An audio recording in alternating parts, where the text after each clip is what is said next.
Good morning friends, welcome back to our channel. আশা করি তোমরা খুব খুব ভালো আছো, সুস্থ আছো। আমিও ফাটাফাটি আছি। তো আজকের ব্লগটা একদম সকালবেলা ঘুম থেকে উঠে স্টার্ট করে দিয়েছি। হ্যাঁ, আরেকটা জিনিস তোমাদের সাথে শেয়ার করবো বলেই এখন ক্যামেরাটা অন করলাম, নাহলে একটু পরেই অন করতাম। দেখো তোমার দাদা ভাইয়ের অবস্থা দেখো। Good morning friends. দেখো র্যাপিড তলায় বসে দেখছি সৌজন্যে তোমাদের দিদি অবশ্যই। আর তোমাদের দিদি দেখো সোয়েটার পরে সব আমি তো ঠিক আছে, কিন্তু কিছু করার নেই। তোমাদের দাদা ভাই চা খাচ্ছে, তার সাথে দেখো আমি বেডটি দিয়ে দিয়েছি, দেখেছো? এই যে কাপ, কত ভালো আমি। যাই হোক, তোমরা দিনটা শুরু করো, আমি এখান থেকে স্টার্ট করি। টাটা বন্ধুরা, সকাল থেকে তো ব্লগে আসতেই পারিনি, তা এলাম এখন বিকেলবেলা। এখন মোটামুটি বিকেল ওই 4:30 বাজছে। আর পেছনে দেখতেই পাচ্ছ অস্তগামী সূর্য, আর কুয়াশা রাস্তার অন্য ঢাকা পড়ে কীরকম কমলা লেবুর মতো লাগছে। আর আমি এখন আছি কোথায় বলো তো? আছি এখন অফিসেই। অফিসের ছাদে একটু উঠতে হয়েছে বিশেষ কাজে। তা উঠে এখানে চারপাশের যা দৃশ্য দেখতে পাচ্ছি, এক কথায় অভূতপূর্ব। চারিদিকে ঠান্ডা শিরশিরে হাওয়া দিচ্ছে, তার মাঝে কুয়াশা, আর টেম্পারেচার তো অনেকটাই নিচে। আর তার মাঝে পেছনে তো দেখতেই পাচ্ছ কমলা লেবুর মতো সূর্য অস্তাচলে। দাঁড়াও তোমাদের একটু আশপাশটা দেখাই। এই দেখো বন্ধুরা, এই সেই চার্চের চূড়া, যেটা তোমরা এর আগের অনেক ব্লগেই দেখেছো।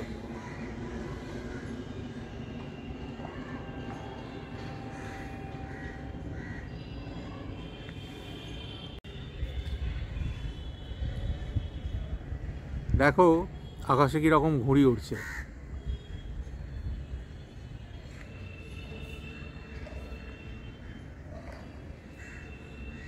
ঘড়ির প্যাঁচ চলছে আকাশে। এখানে দেখো আম গাছে একটা ঘুড়ি আটকে আছে। সবে সবে পৌষ সংক্রান্তি গেছে, আর ঘুড়ির পাশ দিয়ে গঙ্গার ওপার দেখা যাচ্ছে। গঙ্গার ওপারে, গঙ্গার ওপর দিয়ে দেখো কত কুয়াশা। এই ভিউটা আরো ভালো বুঝতে পারবে। এই যে গঙ্গা বাড়ির ছাদের ওপর দিয়ে। শুনলে তোমরা হয়তো হাসবে, অনেকদিন বাদ আকাশে উড়ন্ত চিল দেখলাম। চিল হয়তো আকাশে ওড়ে, কিন্তু আমার দেখার সুযোগ হয় না। তোমরা হয়তো শুনলে ভাববে কোথায় থাকে, কি করে। এটাই কিন্তু স্বাভাবিক, জানো তো। আমরা যারা শহরের যান্ত্রিক জীবনের মধ্যে আবদ্ধ, তাদের পক্ষে এখানে আকাশে পাশের মেলা হয় কতক্ষণ। ক্রিকেট, ঘুড়ি ওড়ানো সব একসাথে চলছে।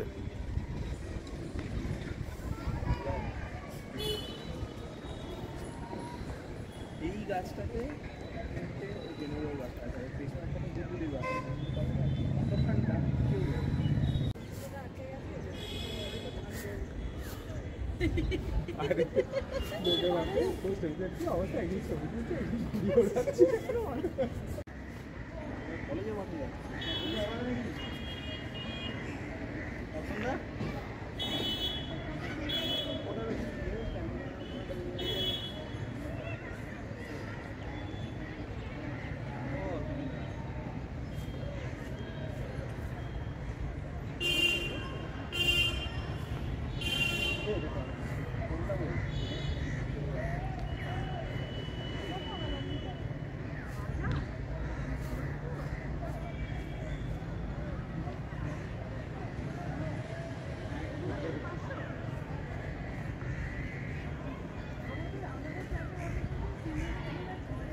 Good evening friends.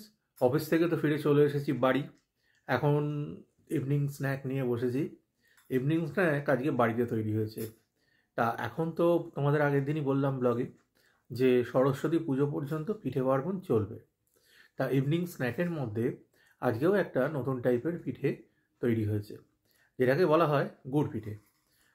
দেখতে অনেকটা মালপোয়ার মতো, কিন্তু মালপোয়ার সঙ্গে একটাই ডিফারেন্স, সেটা হচ্ছে মালপোয়াটা ভাজার পর রসে দেওয়া হয়, আর এটা কিন্তু ডাইরেক্ট ভেজে খাওয়া হয়।